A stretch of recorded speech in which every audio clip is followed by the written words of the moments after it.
మరి ఐక్యత లేకపోతే మనం ఏమి సాధించలేం. మనం భయపడుతున్నాం.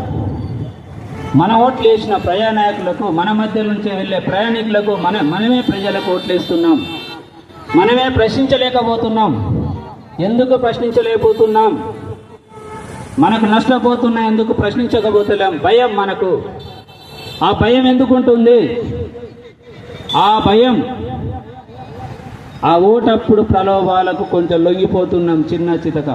ఆ భయంతో ఎంత నష్టపోతున్నాం. ఈరోజు మనం గెలిపించుకున్న ప్రభుత్వాలని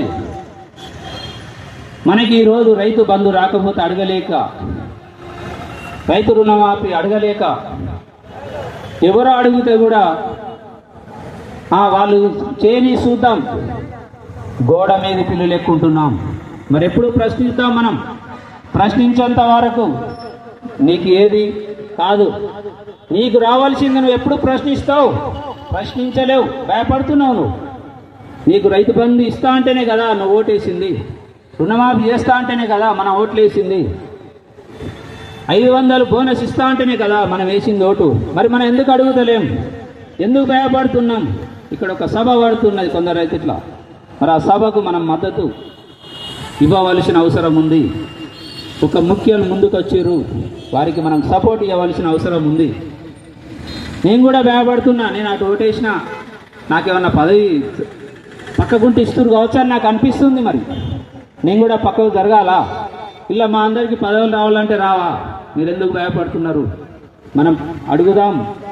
ఇప్పటి వరకు ఈ దీక్ష ముచ్చ సమ్మిరెడ్డి గారు గత 10 నెలల కింద చేసేవాడే ఇక్కడ ఈ దీక్ష. రైతు బంధు అనేది 2.5 సంవత్సరాల కాలంలో ఒకటేసారి మనకు వేసింది ప్రభుత్వం. మరి రుణమాఫీ అని చెప్పింది, అదే ఇచ్చేది, అందరికి అదే లక్ష ఇస్తే అయిపో. 2 లక్షలు ఎవరు ఇవ్వమన్నారు? ఎక్కువ అప్పులు ఉంటే రైతులకు మాఫీ చేయరా?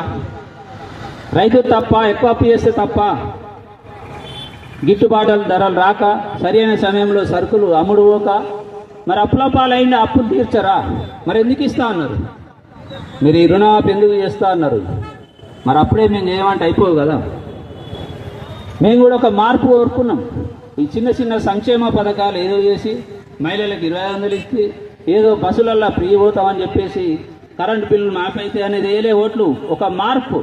గత ప్రభుత్వానికి ఇప్పుడు మార్పు అనేది ఎక్కువ శాతం ప్రజలు మార్పు కోరుకున్నారు. ఎప్పుడు కోరుకున్నారు? నువ్వు రైతులను నువ్వు ఆదుకున్నప్పుడే ప్రతి వ్యవస్థ నడుస్తుంది.